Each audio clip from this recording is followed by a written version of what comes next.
right, welcome back to the Outdoor Culture Podcast, brought to you by RenseKit.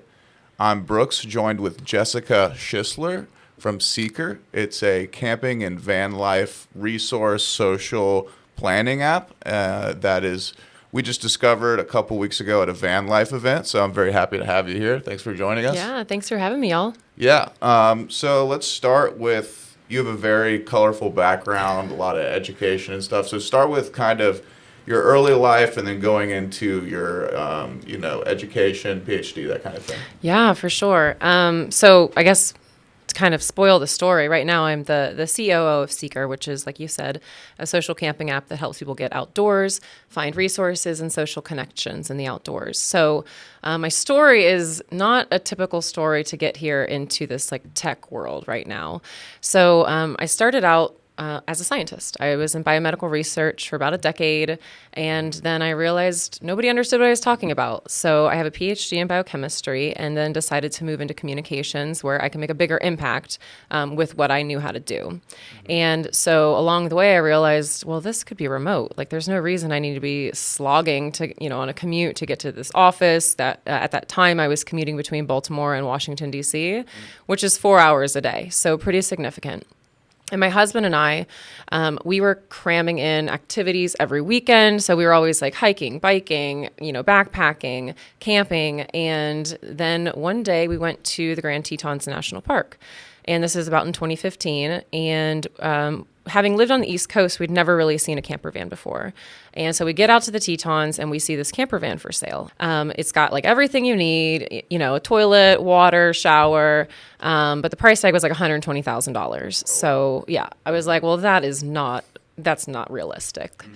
And then as we had a 6-day backcountry trip in the Tetons, and we're like kicking around this idea. We don't have cell service, so it's just me and my husband thinking about like, oh, well, $120,000 is a pretty affordable mortgage, right? Like, you can afford that. That's in reach. Especially today, yeah. Yeah, especially today.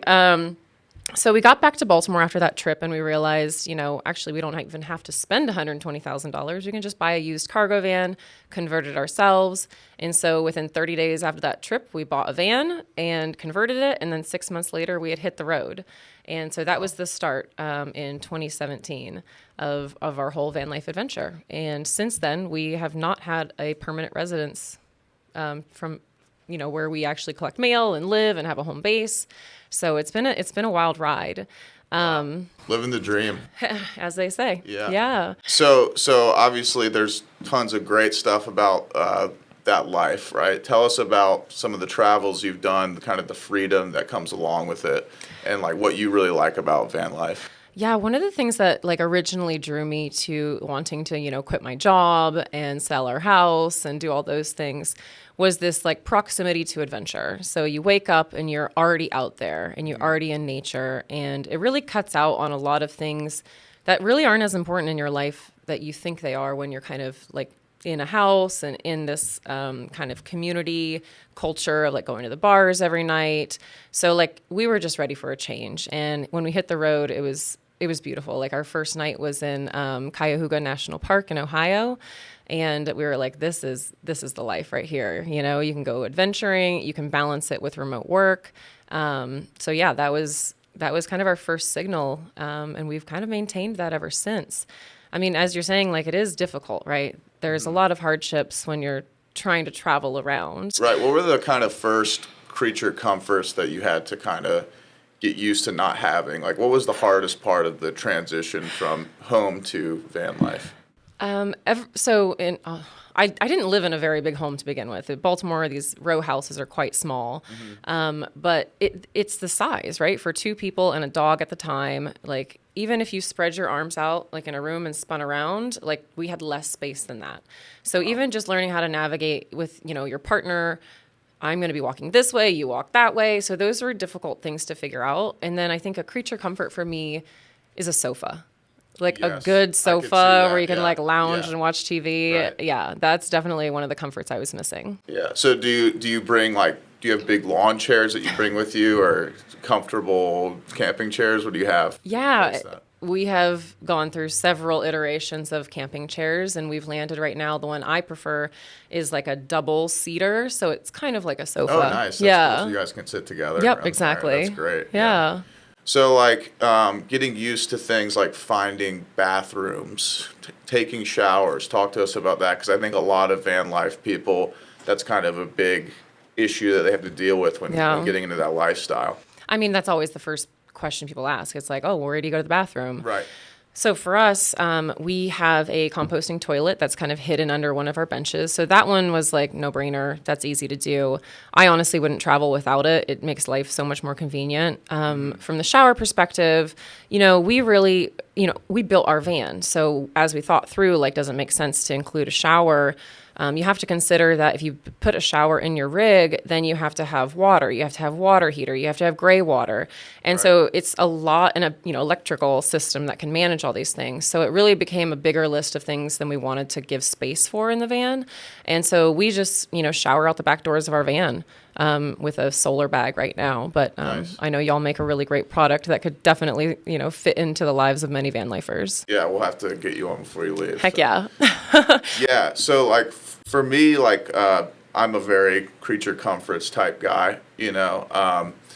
I think the thing that would like be the biggest challenge for me is kind of the lack of privacy. Yeah. How do you deal with that? Like, finding places to park that are secluded, that kind of thing. How did you kind of deal with that challenge?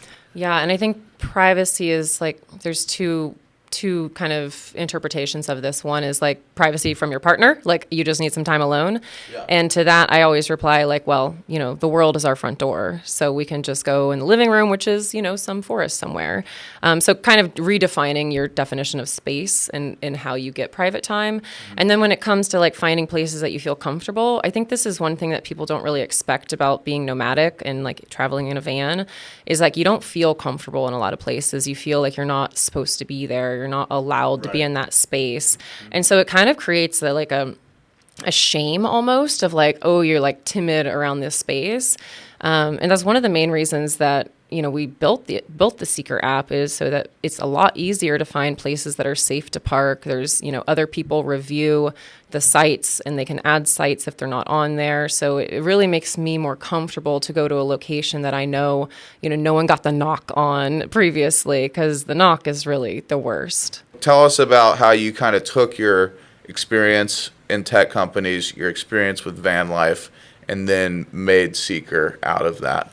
Yeah, so when we hit the road, I had started a consulting business where I was helping biotech startup companies, tell their science story better. Right. And so that was really where I was with tech, was like how to do the pitch, how to create compelling stories and visual graphics.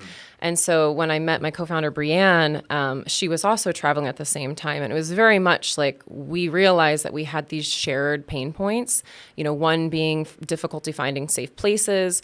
And then two is something that is harder to address, which is loneliness. So even though, I was traveling with my partner, we had left all of our friends behind. So there's no just calling a friend up and being like, hey, you want to go, out tonight? I'd love to grab a coffee with you or something. So that pain point feels a little more difficult to solve. But then when you amplify this by, the 5 million plus nomads who are in the United States right now, who are also feeling this, you can really create a community that is centered around like-minded people who are out there for the adventure. They've all chosen a different path in life. And I think that's like that entrepreneurial spirit is the heart of like this community, because everybody's searching for something different, and not just searching, they are building it themselves. And so to connect people who live like this, it's just endless possibilities. We discovered you guys was at your event in San Diego, which was incredible. There was hundreds of people there, amazing rigs. So the fact that you guys can create an app that brings solo travelers together, I think that's really powerful, and that you can put these events together. So what else can people find on the app? There's this social aspect where they can connect with other van lifers via interests. I saw that, like if someone likes paddleboarding and they have a shared interest, they can see that, which is really cool. But what else can people find like on the map? Yeah, so the map, we've really built it to be an all-in-one resource for someone who is out camping and or van lifing, overlanding. All of these things kind of can be solved with our app. And so it's a map-based interface. So you open it up and you can see campsites, dispersed camping. You can find places that are safe for just overnight parking, not necessarily that full campground experience. You can also find camp shares, which are our private land reservations system, so that people who own property or a driveway offer it up to other members on the app. Is that specific to you guys, or is that like so you guys have people that are Sēkr hosts? Yeah, yep. Wow, we that's sure really, do. that's Yeah, really cool. yeah, and it was really organic. I'll tell you about it in a minute, but like the app also helps you find propane, dump stations, water fill stations, mechanics for, Sprinter vans or like other like rare Toyota vans. So we really, propane, like literally everything that you need to like manage your camping trip with an RV or a camper van, you're going to be able to solve that on the app. And then in addition, we have community. So you can find people nearby. And you can look at their profiles, you can send them messages, and you can also browse events nearby or wherever you want to be traveling to next. So cool. For someone who's new to that life, or even some veterans, I'm sure, to have that resource, especially where to park, and where maybe to shower, that kind of thing. That's so invaluable. So what is you guys' like revenue streams on the app, if I can ask that? Like, do you guys partner with advertisers, that kind of thing? Yeah, we have been pretty careful to not be in like an ad play. Like that's not the value we want to bring to people. Right. So right now, we are focusing on bringing as much value as we can. The app is completely free to use. We don't charge to use the app or download the app. We make money through the reservations. We take a transaction fee off of reservations that are made. Cool. We will be launching some really fun premium subscriptions later this year. So that will be a revenue stream that opens up. Nice. And then the other thing that is opening up soon is actually a marketplace, so that we could have products like Rinse Kit, on our marketplace, and then provide them in a curated market for the camper and van life and overlander. That's great, and we are very excited about that personally, because it'll give us a lot of good exposure.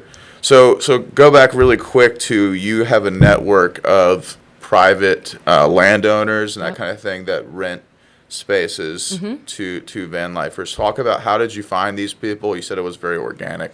Yeah, so the story is that during the pandemic, in the very early stages of the pandemic, not a lot of people knew what to do, because a lot of campgrounds were closing, a lot of BLM land was closing, and if you're nomadic, you just don't have anywhere to go. And so a spreadsheet started circulating with landowners and driveways, like people just organically saying like, hey, I have a spot and I want to help. Like, you can stay at my place. And so we built the feature based on, that generosity of the hosts, and now have enabled them to list their property for free if they're not looking for money. If they just want to help, they can do it in exchange if they need some help around their property, or they can charge a fee. And so we have sites that, like I said, range from driveways, go all the way up to like glamping, like yurts that are beautiful farm experiences. So we really have a spread of available properties and price points. And you guys have gotten a lot of good press recently, right? Well deserved, honestly. It's a great looking app. It's easy. It's very intuitive. So talk about some of that recent exposure you guys got. Yeah, so the recent news was more around our seed funding. So we are happy to announce that we have closed $2.2 million of seed funding. Congratulations. And thank you. Yeah, and that's going right back into the product and building the team and getting more properties on the app for reservations. And it's just remarkable, because if you think about the venture capital environment in the last year, women founders, which is what myself and my co-founder are, only receive 2.4% of venture capital. And so it's a pretty disgusting statistic. So we're very happy with what we've been able to accomplish, and very excited where we're going to go next with it. That's awesome. Yeah. So what's the future for Sēkr? You said some premium memberships, a gear store. Give us some of that if you can. If you don't want to expose your secrets, No, it's okay. Yeah. So really what we're trying to become is the hub for outdoor travel. And outdoor travel isn't really a phrase that's used much right now, but it's a completely overlooked niche of the travel industry. So just like, Expedia and Airbnb have built like a fully digital integrated ecosystem where you can basically go on, say you want to go here, put your, dates of availability in. This took decades to build. And so what we're doing right now is really trying to build that for the camping environment so that, currently we do have all different types of camping on the app, but you can't necessarily see the availability because there's just not very good digitization of inventory in camping. Right. And so that's the future for us, is really creating this like TripAdvisor kind of Expedia, Airbnb vibe. Kind of a planning. To really like help people access the outdoors, which is, our mission ultimately. So anything that we can do to facilitate that, we're going to go, feet first into. Amazing. Well, I think it's really exciting what you guys are doing. We're obviously very excited to join your gear store and, team up with you guys on stuff. So I think that's it. We're going to check out your van after this, which we're stoked to see. And I appreciate you joining us today. Yeah, thanks for having me. Yeah, so this is Jessica Shisler from Sēkr. And do you want to plug your Instagram and website and that kind of thing? Yeah, if you want to follow Sēkr, it's Sēkr.official. And if you want to follow my own adventures, it's van.there on Instagram. All right, you heard it.